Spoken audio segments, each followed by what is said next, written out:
So hi guys, welcome to my YouTube channel. I-recreate ko yung first video ko here sa YouTube and I got 7 million views and I think this is the right time. Sa loob ng 5 years, turo ko doon ng paano gumawa ng Milo cake pero mali yung procedures. Everything is just wrong. Nabash ako doon kasi ang dami kong mistakes na nagawa at the same time is parang hindi ako prepared sa video na yun. Ito nga, itatama ko yung pagkakamali ko or gawan siya ng better tutorial. So, before pala ako gumawa ng video, gusto kong panoodin yung video and sa mga tao na hindi pa napapanood yung first video ko, nandito yung sa channel ko, panoodin natin dito para makita natin yung ginawa niya and para matama natin yung ginagawa niya. So, yun ang dami kong sinasabi, panoodin natin yung video. Hey guys, it's me, Onijan, and welcome to my YouTube channel. As to my title, gagawa tayo ng Milo cake, not bake and not steam. At bago mag-start, Alam nyo guys, nung time na film ko tong video na to, I'm just 11 years old. Yeah, 5 years ago. 5 years?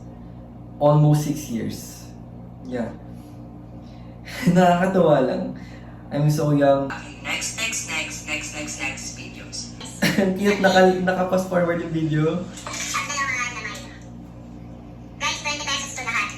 Yung dalawang Milo, 7 plus 7 equals 40. And 6 pesos lang to. Bali na. Grabe guys, no? 7 lang dati yung yung Milo. And ngayon, 13 sa tindahan. Nasa 16 pa.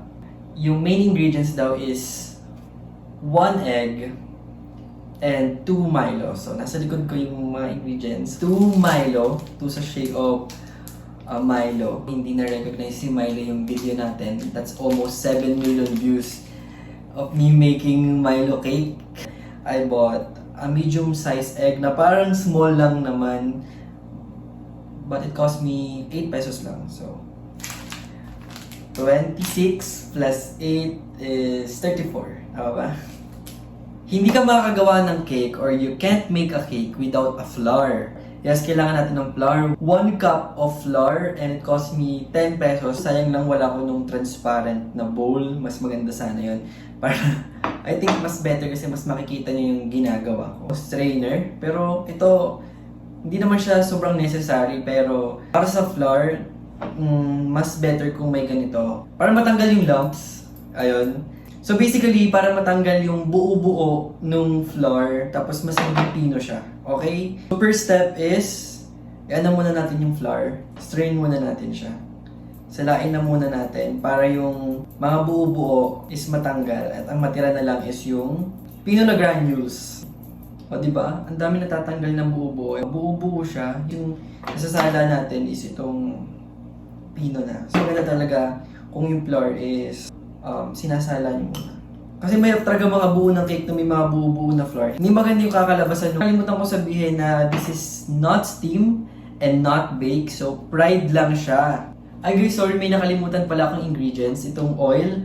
Kasi I decided na ilagay na yung oil mismo dito sa mixture kaysa dun sa kawali pa. Katulad nung nasa tutorial ko na sa kawali pa ako naglagay ng oil. Kasi ngayon, non-stick pan na yung gamit ko and hindi ko na kailangan maglagay ng oil sa pan, pero maganda pa rin na may oil yung mixture, parang sa pancake. Pero mamaya natin siya ilagay kapag kompleto na yung mixture. The next step is ilagay naman natin yung itlog sa flour. Wait lang, ilalapit ko siya sa inyo. Haluin mo lang siya. And guys, lagyan nyo rin siya ng 1/4 cup of water. After nyo mahalo, is lagyan nyo na yung 2 sachets or 2 packs of Milo. Haluin nyo lang siya ng maayos. Hanggang sa parang maganda yung consistency, yung wala nang buo-buo. I'll show you guys kapag nahalo siya. So, haluin lang natin siya. Mga matapon na naman matapon kanina. Wala pa ako masyadong experiences sa vlogging, pero I'll try my best to improve. Sana yung mga videos ko next time, high quality na and parang professional yung pagkakagawa. Sana pala may whisk ako. Pero yeah, next time, I'm going to make a cake again. Tapos may whisks na tayo. Look! Ganda. Ilalagay ko na yung oil. 1 tablespoon of oil lang naman. Halo na natin siya dito sa mixture.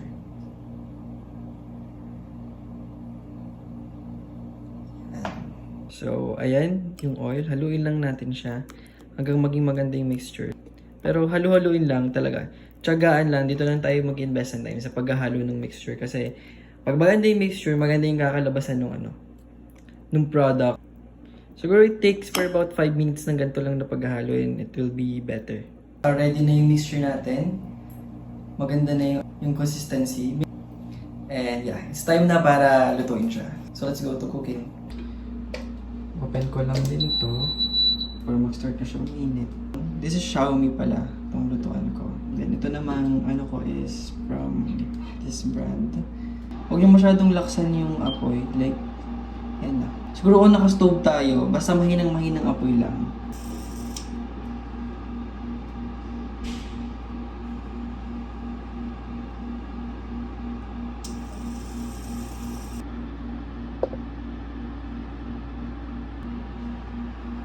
Sayang itong iba. Sayang na lang natin. Sayang din yun. Marami ito. Then guys, hintayin natin siya maluto for about 3 to 5 minutes. And I think much better kung tatakpan natin. Kung may pang type kayo. Pero kung wala, okay lang naman. Pero ako i-prepare na takpan siya. So, ganito na yung kinalabasan niya after 3 minutes. So, wait lang natin ng 5 minutes and then it will be completely cooked. So, yung mas okay talaga guys, kapag mahina lang yung apoy natin or yung lakas ng heat. Unlike dun sa first video ko, grabe, sobrang lakas ng apoy ko dun. Parang nasusunog na talaga siya. Sobrang dami ko pang oil dun. Kung panonoodin nyo, sa mga curious yan, parang yung first video ko.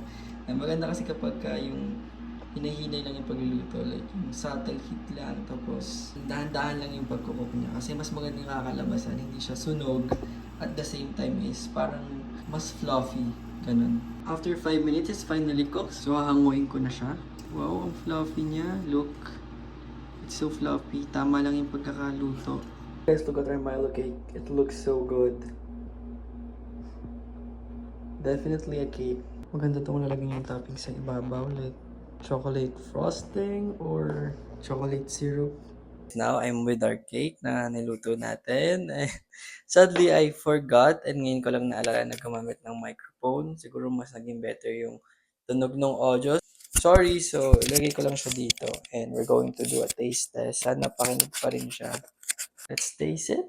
Lambot niya. Literally a cake. Parang siyang malaking cookies. Ganun. Yung iba isipin malaking pancake. No, hindi. Malaking cookies yung tingin ko sa kanya. Look. Sobrang moist. Kailangan gawa nga tayo ng thumbnail. Grabe yung bango niya. As in, amoy siyang sobrang chocolate. Swear. Mabango talaga siya. Yung cake. No joke. For now, I'm going to be honest kung ano talagang magiging lasa ng ginawa ko. Like before na naalala ko pa doon, panggap ako na ang sarap nung ginawa ko cake. Pero deep inside, it is like egg na nilagyan ng Milo, literal na tortang Milo. Here, our cake. Yan, dumikit tuloy siya. Dumikit siya dun sa top. Malambot kasi yung top eh.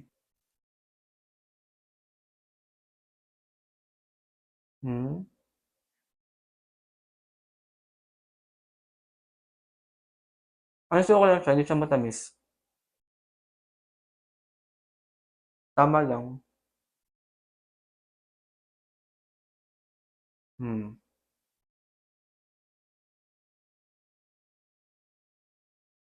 Siguro mas better to kung nilagyan natin ng frosting sa ibabaw. Or something na makakapagpatamis pa sa kanya. Matamis siya, pero okay lang. Ako kasi tipong taong sobrang mahilig sa sobrang tamis. Siguro, mas better to kung ginawa siyang mas matamis pa. Masarap naman siya.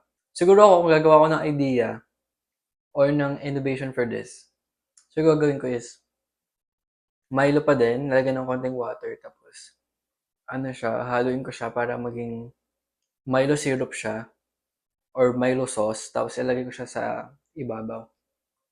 Di ba? Can you see that my vision na parang for me mas better siya? Pero so far, this is good.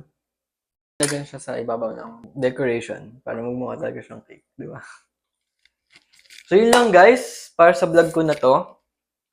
Nothing special, pero I'm so happy that I made a new video. Ayun. Good for me. Sorry. Pero next time ko, sa next videos ko, I'm going to bring a microphone. Always. With me. Para mas magandang audio. And hindi tunog aircon. Kasi bukas yung aircon eh. For sure, narinig niyo yun. Thank you for watching my video. Don't forget to subscribe and click the notification bell para ma-notify kayo sa magiging next videos ko. And like my video as well. Thank you.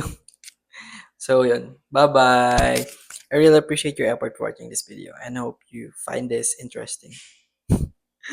You do, kasi kilik mo eh.